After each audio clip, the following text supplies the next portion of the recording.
Paz de Deus, irmãos.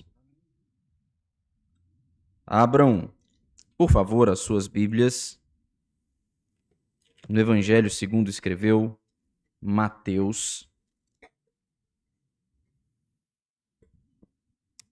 capítulo de número 7.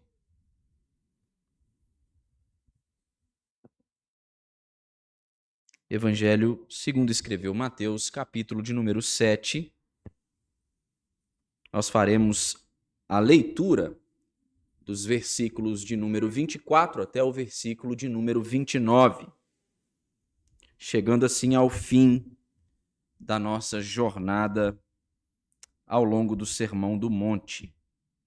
Mateus capítulo 7,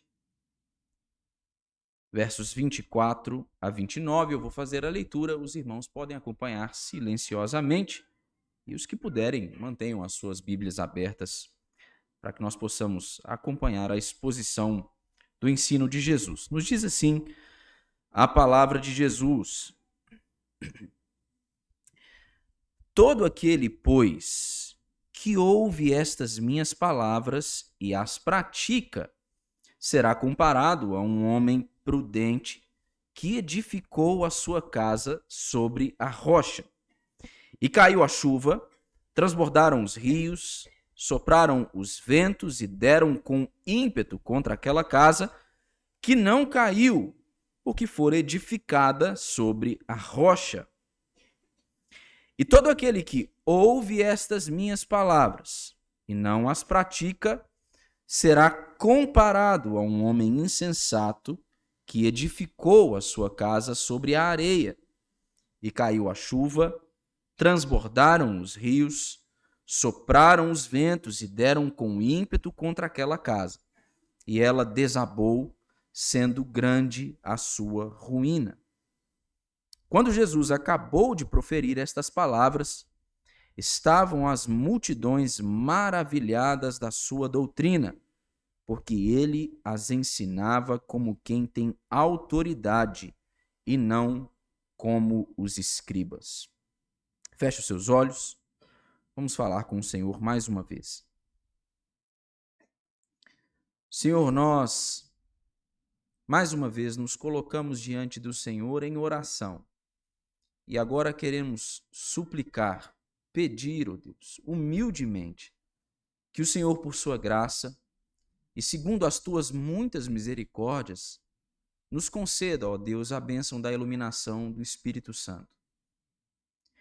Por mais tempo que nós venhamos a dedicar a observar aquilo que diz a Bíblia, por maior que seja o esforço que nós venhamos a empregar, ó Deus, neste empreendimento de procurar conhecer, discernir aquilo que diz o Senhor na tua palavra, todo o nosso esforço, todo o nosso tempo serão em vão se nós não contarmos com a bendita ação do Espírito Santo, nos convencendo dessas verdades.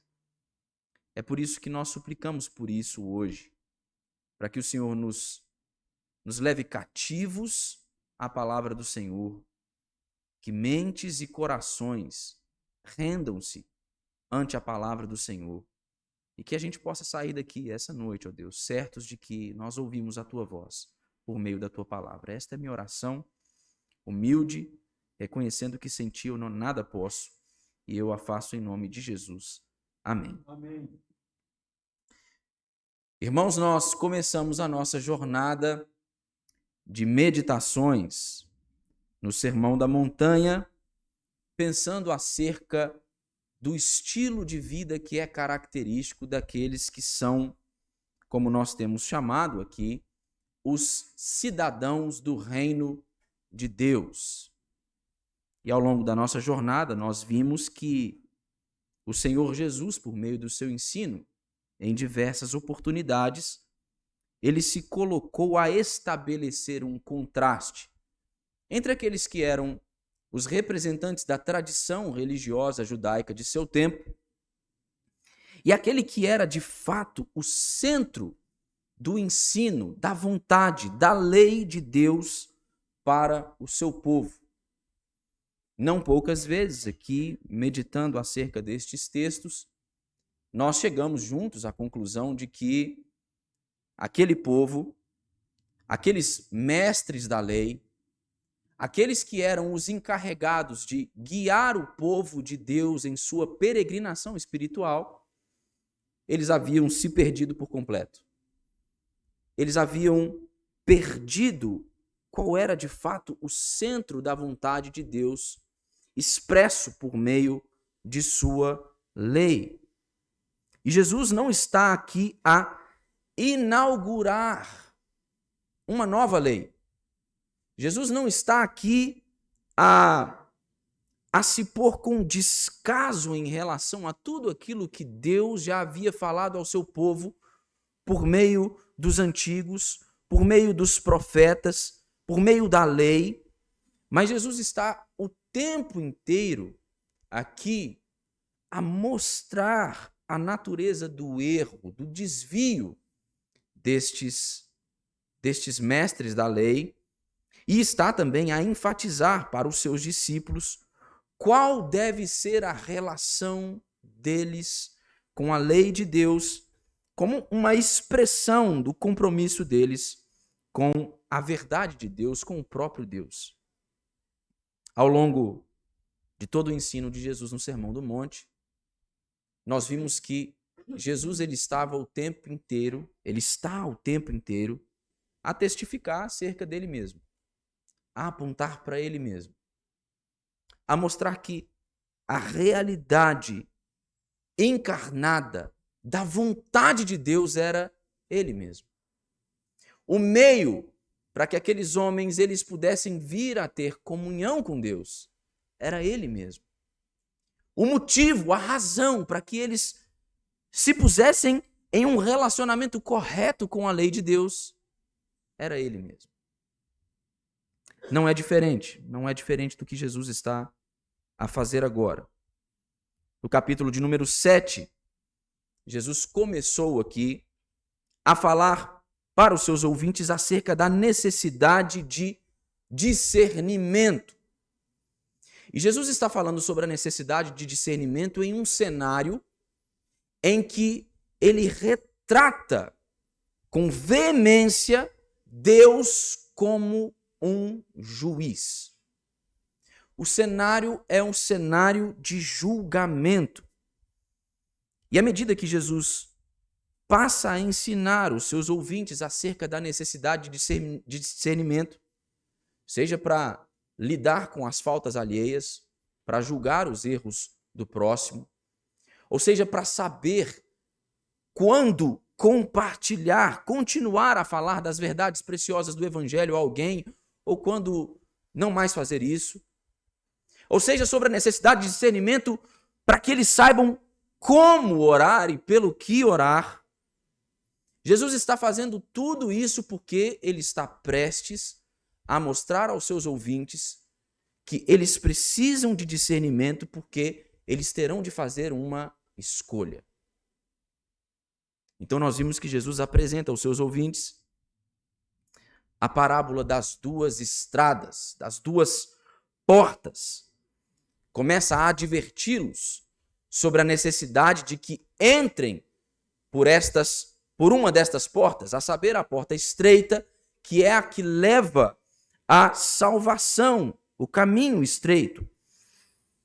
Então ele começa a advertir os seus ouvintes a que sejam cuidadosos, a que tenham cuidado com a presença de falsos profetas no meio do povo de Deus. E depois disso, Jesus começa a fazer um alerta para os seus ouvintes, demonstrando essa necessidade de discernimento, para que eles não sejam levados pelo auto-engano, pensando ser aquilo o que de fato eles não são.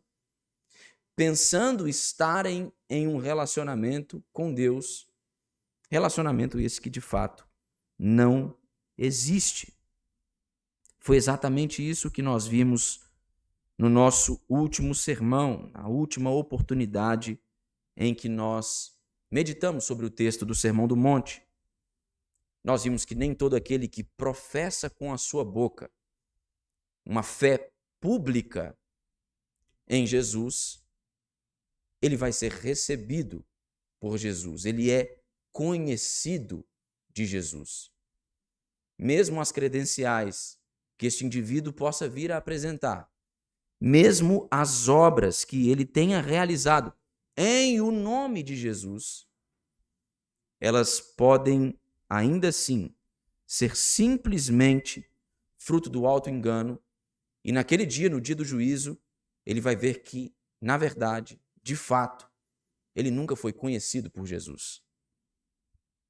E é nesses termos que Jesus emprega aqui agora esta linguagem dos versos que nós lemos, mais especificamente dos versos de número 24 até o verso 27.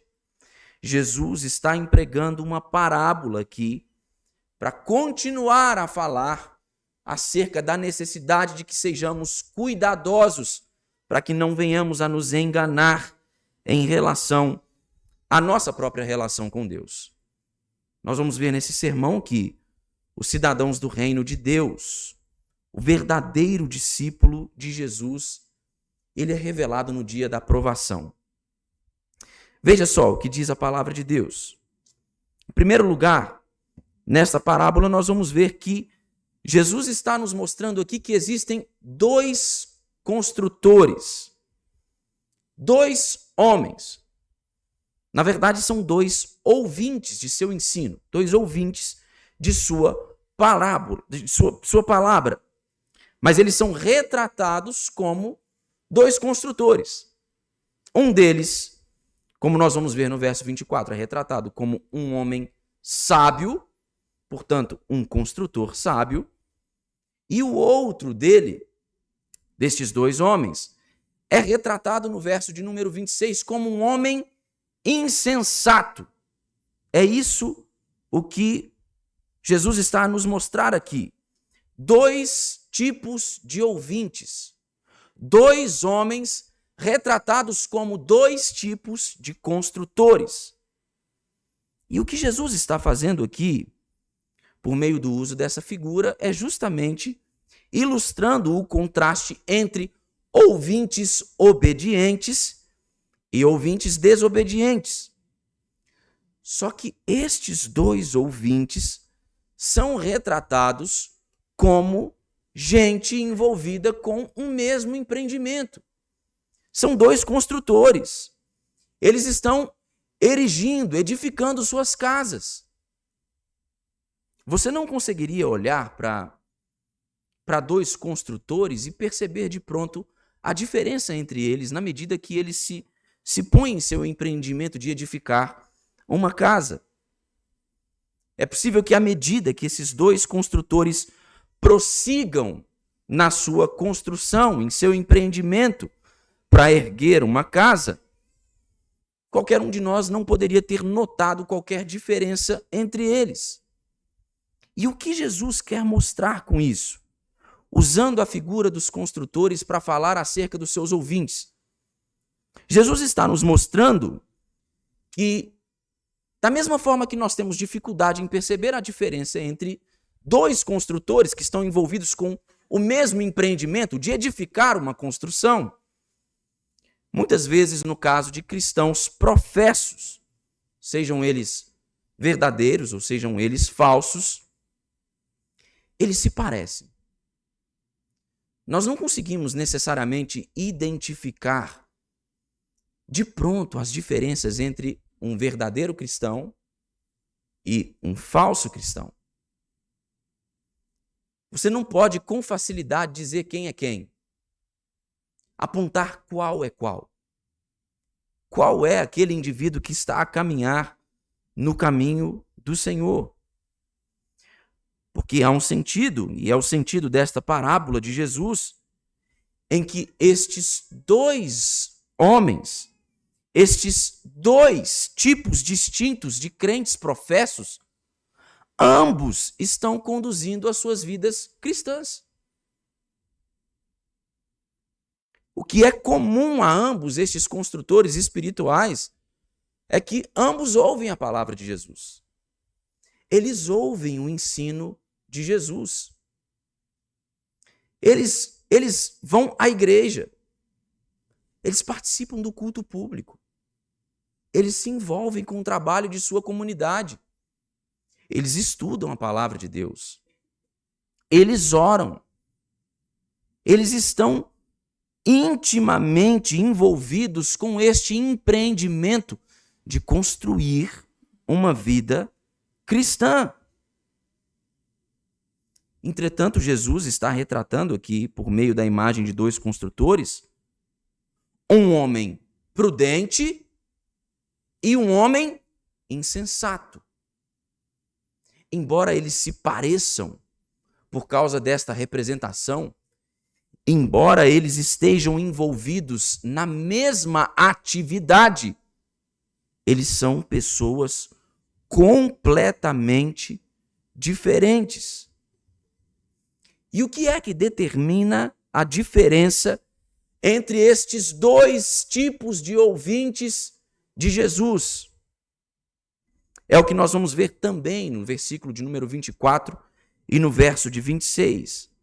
A diferença entre estes construtores estava no fundamento da edificação deles. O texto diz que o homem prudente, que é aquele que ouve as palavras de Jesus e as põe em prática, ele é como um construtor que edificou a sua casa sobre a rocha. Mas ele nos mostra que o homem insensato, que é aquele indivíduo que ouve as palavras de Jesus, ouve o ensino de Jesus e não os põe em prática, ele é como um construtor que edificou a sua casa sobre a areia. A razão porque muitas vezes nós não conseguimos identificar as diferenças entre um verdadeiro discípulo de Jesus e um falso discípulo de Jesus, a razão por que nós não conseguimos fazer isso é porque a gente não consegue perceber esta diferença, que é uma diferença essencial. Ela está nos fundamentos mais profundos e ocultos da vida dessa pessoa. Quando a gente vê uma edificação, um prédio, uma casa, o que quer que seja, e nós olhamos para toda aquela estrutura rígida, a sólida, aparentemente confiável, nós não sabemos identificar se ela de fato é ou deve ser considerada confiável, porque nós não vemos os seus alicerces. Nós não podemos ver o que está no seu fundo. Nós não podemos contemplar o seu fundamento. Estas coisas estão ocultas. A verdadeira questão aqui não é se esses indivíduos eles ouvem o ensino de Jesus. Eles ouvem. Jesus está dizendo isso. Eles são ouvintes. A questão não é se eles respeitam o ensino de Jesus. Não é se eles acreditam, se eles dão crédito àquilo que Jesus diz. A questão é se eles ouvem e colocam em prática. Esta é a questão. Se eles ouvem e colocam em prática o que eles ouvem. De acordo com o texto e a linguagem dessa parábola de Jesus, nós podemos concluir que esses indivíduos não só estão comprometidos com uma mesma função, um mesmo empreendimento, uma mesma atividade, mas eles constroem uma superfície comum. Eles estão edificando as suas casas em vale que contém o leito de um rio. Isso fica claro para nós quando nós vamos ver que Jesus diz que quando vem a tempestade, o que acontece com os rios? Eles transbordam. Então, estes dois construtores, estes dois ouvintes, estão construindo as suas vidas, estão edificando as suas casas em uma superfície comum. Mas existe diferença entre eles. Como eu disse, o construtor prudente, Ele cava mais fundo. Ele procura até que ele encontre uma rocha sólida na qual ele possa fincar os seus alicerces, para que então ele possa começar a construção da sua casa. Enquanto isso, o homem insensato, ele não se preocupa com isso. Ele começa a construir a casa dele, rapidamente. Ele faz isso por cima da terra solta. Ele não se ocupa com o trabalho duro de cavar profundamente em busca de uma base confiável. Pensem só. Eu acho interessante como o Sinclair Ferguson, ele pinta uma imagem na nossa mente comentando sobre esse texto. Ele diz que se nós estivéssemos passando por esta superfície comum em que dois construtores, como retratados nessa parábola, estivessem a edificar as suas casas, é possível que a gente visse ali um deles cavando, dedicando muito tempo, uma atividade laboral, árdua, para poder encontrar uma base sólida, confiável, para ele começar a sua construção. Enquanto o outro construtor, que é retratado aqui como um homem insensato, ele já tinha começado a levantar a sua estrutura. E ele pensa assim, é possível que este homem insensato até mesmo tivesse terminado já a sua casa enquanto ele olhasse para o seu vizinho e ele ainda estivesse cavando, procurando por uma base sólida para edificar a sua construção. E aí ele prontamente poderia olhar para o seu vizinho e pensar que é um tolo, né? Minha casa está pronta, eu já tenho onde me abrigar, eu já posso dormir tranquilo. E ele está lá, envolvido com essa construção há tanto tempo já, nunca termina, esse negócio não vai dar em nada. Entretanto, Jesus está nos mostrando aqui que o construtor que edifica a sua casa sobre a rocha, ele é considerado um homem sábio, porque esta rocha, ela representa o ensino e as palavras de Jesus como o alicerce dessa edificação.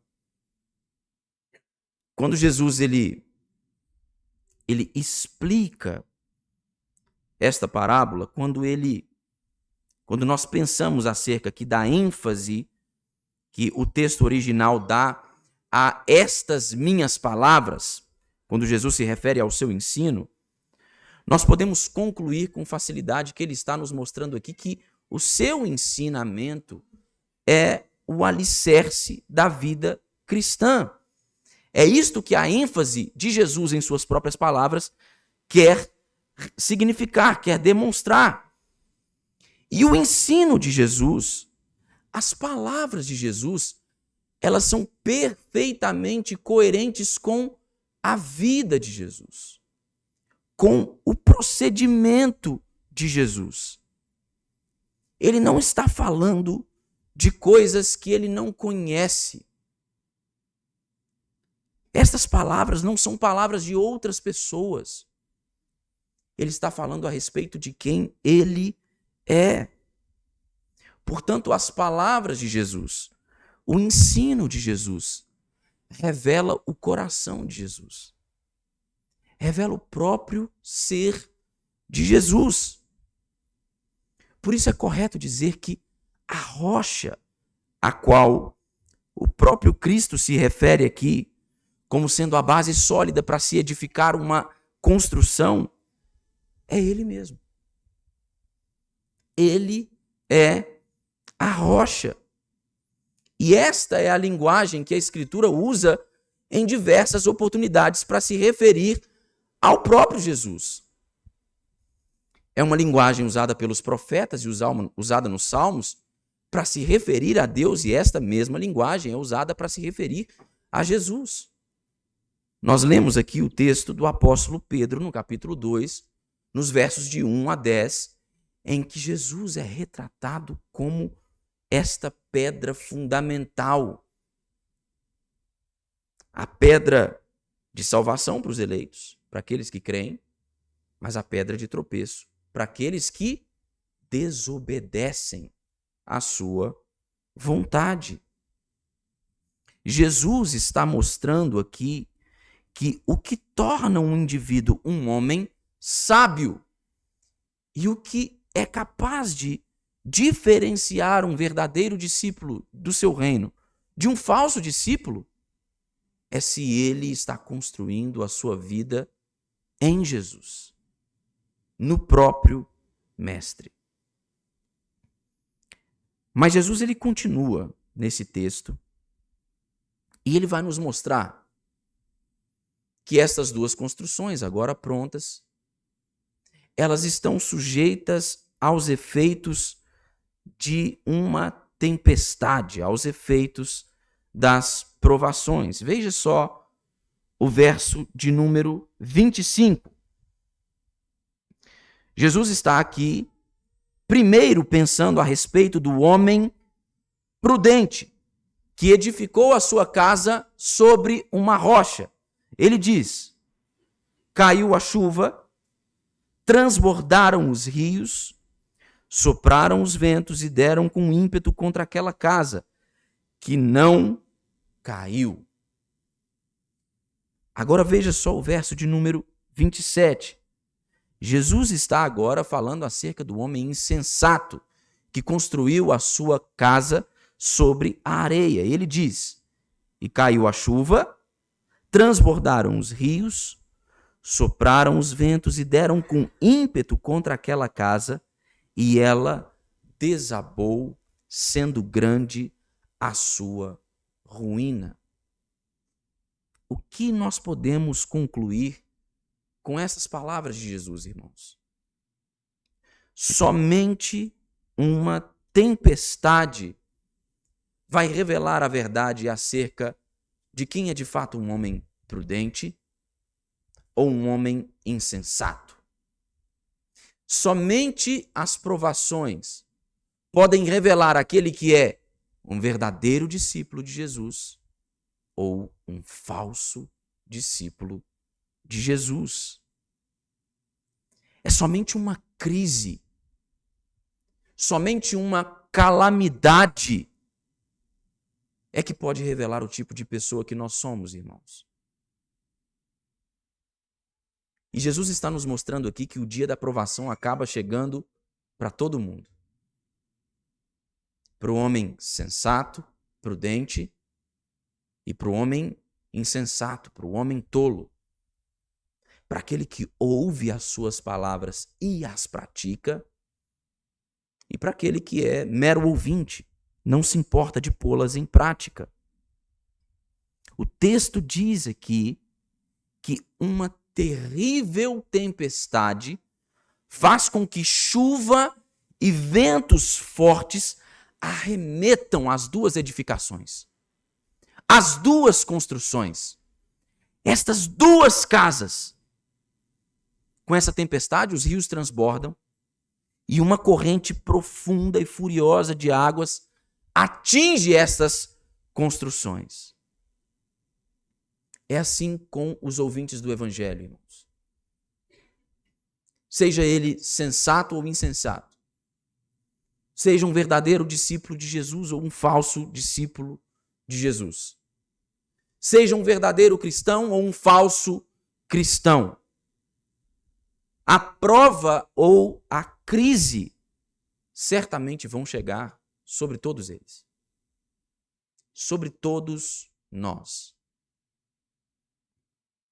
Este ensino de Jesus aqui nos mostra o quão tolo é um indivíduo, um homem que procura a Jesus, que busca se escorar na fé cristã em busca de conforto e de uma vida tranquila. Jesus está dizendo aqui, não tem vida tranquila para ninguém. O dia mau vai chegar. As aflições vão perturbar vocês. As construções que vocês estão levantando, elas vão ser abaladas. O ímpeto dos ventos, a força das águas, vai contra o empreendimento de vocês. Ela pode chegar de diversas formas. Essas tempestades podem se apresentar de diversas formas. Pode ser por meio de tribulação. A Escritura nos dá diversas provas disso. Nós temos todo o livro de Jó para nos mostrar isso. Pode ser por meio da tentação, irmãos.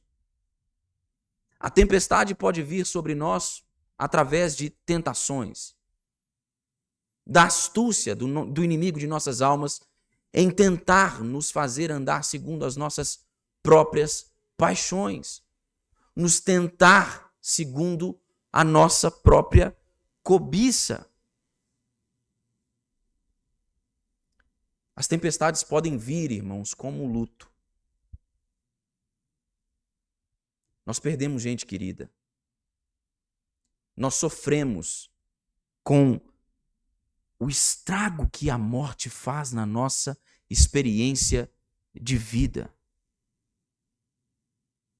Irmãos, a tempestade, ela pode vir e certamente virá através da morte para nós mesmos também. Mas nesse presente contexto, nós não podemos deixar de pensar nesta tempestade, neste dia da provação, como sendo um evento específico. Se nós voltarmos um pouco no texto anterior ao que nós lemos, nós veremos que no verso de número 22, Jesus está se referindo ao dia do juízo.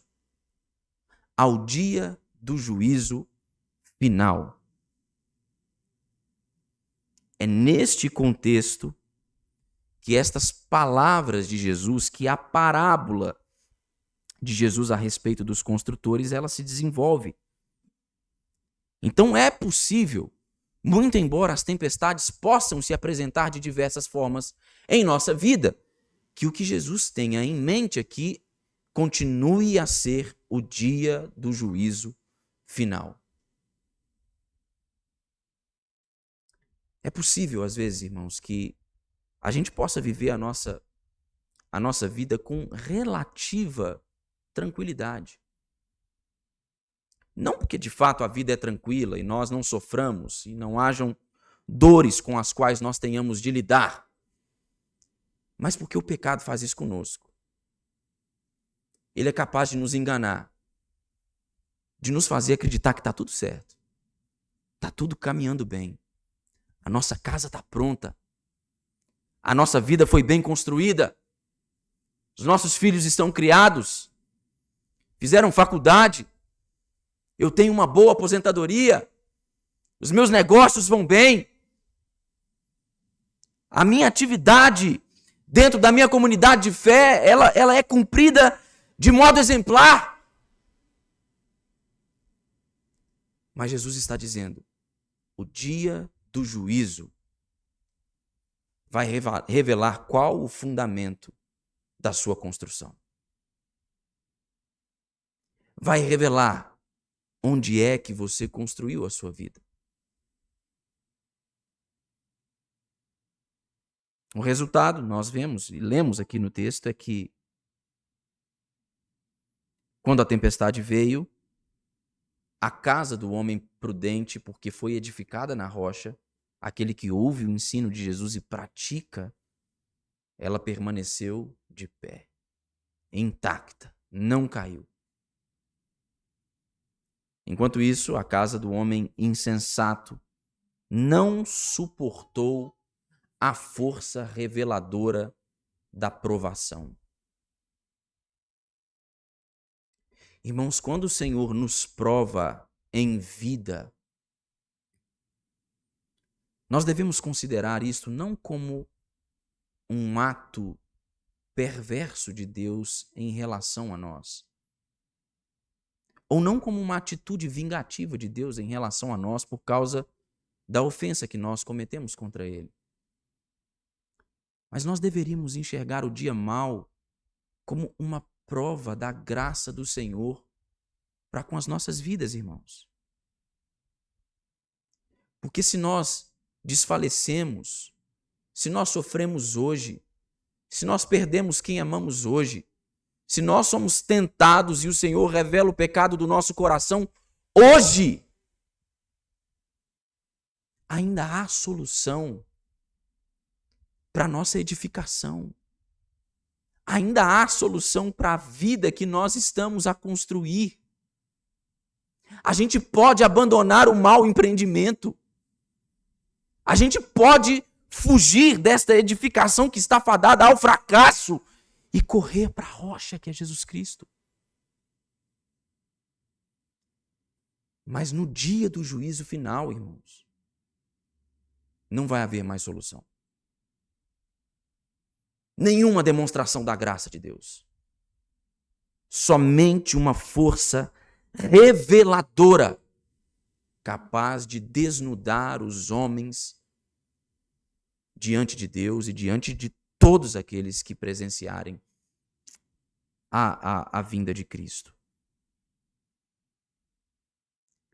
Aqueles que são insensatos, aqueles que ouvem a palavra de Jesus, mas não as praticam. A força dos ventos, da chuva, a correnteza dos rios que transbordaram, hão de jogar no chão toda a falsa vida que eles construíram, pensando ser aquilo que nunca foram. Mas aqueles que ouviram a palavra de Jesus, que se comprometeram com Jesus, que abraçaram o Evangelho e que passaram a demonstrar em sua própria vida uma disposição à obediência que é um fruto da graça de Deus somente operando em nós. Estes são prudentes, ouvem o ensino de Jesus e não conseguem desassociar as suas palavras da vida que ele requer de nós. Quando Jesus termina o seu discurso, no final aí o texto diz que quando a multidão terminou de ouvir Jesus falando, eles estavam perplexos, maravilhados, atônitos, porque o texto diz que eles ficaram impressionados com a doutrina que Jesus ensinava. Por quê? Porque ele ensinava como quem tem autoridade e não como os escribas. Naquele tempo, os mestres da lei, a quem Jesus, em diversas oportunidades, mesmo no Sermão do Monte, estava a contrapor, eles costumavam a falar com base em toda uma tradição religiosa judaica que havia se desenvolvido não mais em torno de uma compreensão correta da lei de Deus, mas em torno de uma série de outras questões irrelevantes, sem importância para o povo de Deus. E normalmente quando um escriba ou um mestre da lei ensinava ao povo, ele falava com a autoridade de um mestre que o havia antecedido. Ele falava com a autoridade de um outro interlocutor qualquer que fosse importante para a tradição de sua religião. Mas a causa do maravilhamento das pessoas que estão ouvindo Jesus é com o fato de que ele não se apoiava na autoridade de um outro alguém qualquer. Ele detém toda a autoridade. As suas palavras são as palavras do próprio Deus. Todas as religiões, irmãos, normalmente elas se esforçam para poder estabelecer leis que nos situam no âmbito de uma experiência religiosa que seja pautada naquilo que é humanamente praticável. Mas qual é o resultado disso? O resultado disso, irmãos, é tolice, insensatez. Abraçar a qualquer sistema religioso, perdendo de vista Cristo, que é o fundamento, a rocha sólida em quem nós permanecemos firmes, é construir a nossa vida em uma base frágil. É produzir auto-engano. É nos afastar do discernimento e, por conseguinte, nos afastar de Jesus. O que nós vemos por meio do Sermão do Monte, irmãos, é que Jesus, ele não está tratando com os homens em um âmbito daquilo que é humanamente possível para os homens. Tem muita gente que olha para o Sermão do Monte e pensa que esta aqui é uma ênfase muito clara na salvação pelas obras. Não, Jesus está o tempo inteiro a refutar e a recusar as obras que aqueles homens tinham para oferecer para ele. É claro, a gente não deve desprezar o papel e a importância das boas obras na vida dos eleitos. Deus nos salvou para que nós praticássemos boas obras. Mas elas são um resultado da nossa vida edificada em Jesus Cristo. Elas não são um meio através do qual nós construímos a nossa vida em Jesus Cristo. Jesus não está tratando com seus ouvintes no âmbito daquilo que é possível aos homens. Os escribas ensinavam que era possível aos homens. Eles podiam alcançar a sua própria salvação. Eles podiam se esforçar a ponto de alcançar o favor de Deus. Eles podiam, sim, por meio da sua religião, cumprir a vontade de Deus.